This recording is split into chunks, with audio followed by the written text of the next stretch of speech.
On s'occupe aujourd'hui d'un morceau qui s'appelle Pleine Lune. Je vais d'abord te donner quelques petites indications pour t'aider dans ton travail et ensuite je te le jouerai à la fin de la vidéo. Je te jouerai d'abord ta partie à toi, la mélodie, mais je te jouerai aussi un accompagnement. Comme ça, plus tard, tu pourras cliquer dans la description de la vidéo et t'entraîner à le jouer avec moi. Alors, avant toute chose, j'aimerais te montrer la partition telle que je l'ai bricolée, puisque tu sais que j'aime bien mettre des couleurs dans les partitions et entourer les passages qui se répètent. Donc tu vois, les deux premières mesures, je les ai entourées en rouge. Pourquoi? C'est parce qu'en fait, on les retrouve après. Donc on pourrait très bien s'amuser à entourer en rouge toutes les fois où on le retrouve, c'est-à-dire à la deuxième ligne et à l'avant-dernière ligne. Tout ça, tu peux le faire avec les autres passages, tu vois. Il s'agit en fait de repérer que ce morceau, c'est comme un puzzle avec des pièces qui se répètent. Et si tu travailles ne serait-ce que les 4 petits passages entourés de couleurs, et ben tu as presque déjà tout le morceau dans tes doigts. Autre chose que j'aimerais que tu remarques, c'est les petits tirés ici, les petits tirés en bleu. C'est des petits points de colle, si tu te rappelles, ça veut dire de laisser le doigt posé, puisque tu en as besoin après et qui ne gênent pas pour faire la suite. Voilà. Surtout là, dans ce passage-là, le passage en jaune, tu vois que cette note-là, ce premier doigt, il va rester posé sur la corde de là, il va rester posé à sa place tout le long du trait, jusqu'ici. Voilà, ça c'est une chose.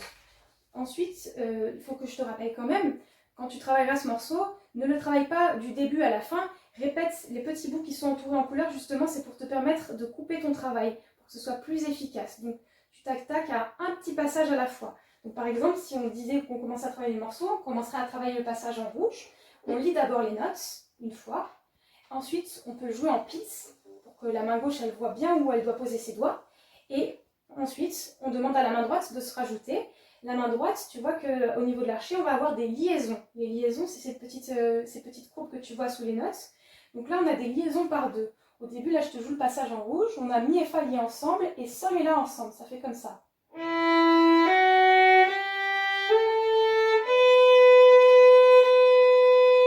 Donc tu vois que j'ai partagé mon archet en deux parties égales pour donner un petit peu au fa, un petit peu au mi, après un petit peu au fa, et après quand je reviens, un petit peu au sol et un petit peu au la. Donc tu peux t'entraîner avec ton doigt à suivre l'archet comme ça. Mi, fa, sol, la. Voilà. Tu te rappelleras que l'archet, pour qu'on ait bien le temps de caser les deux notes, on a un geste très très lent. Ensuite, je vais te montrer le passage que je t'ai montré tout à l'heure, le passage en jaune, là où il faut laisser le doigt posé. Donc c'est le passage à la troisième ligne où on a si, si, mi, si, ré. Déjà, on va s'entraîner à atteindre le mi. Pour s'entraîner à retrouver le mi quatrième doigt, on va jouer la, si, do, ré, mi. Et une fois que je sais que mon mi il est bien juste, je peux vérifier avec la corde à vide pour voir si c'est bien la même note. Je vais laisser les doigts au-dessus de leur place, je les lave légèrement et je fais juste 1 et 4. Tu vois que le 2 et 3, ils sont en l'air, j'ai plus besoin d'eux. Je fais que le premier doigt et le quatrième doigt. Le premier doigt ne se lève pas entre les notes. Je vais te montrer peut-être dans l'autre sens que tu vois bien ma main. Alors...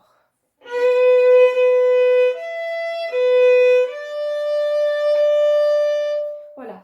Comme ça, tu vois que on ne se sert que des doigts dont on a besoin. C'est pour ça que sur certaines notes, j'ai marqué seul. Ça veut dire que si les doigts qui sont en dessous ne sont pas déjà posés, on ne les pose pas pour autant.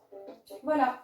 Il ne me reste plus qu'à te le jouer. Je vais te jouer donc la première partie, enfin la partie, la mélodie, la partie principale. Je compte jusqu'à 4. 1, 2, 3, 4.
partie d'accompagnement. 1, 2, 3,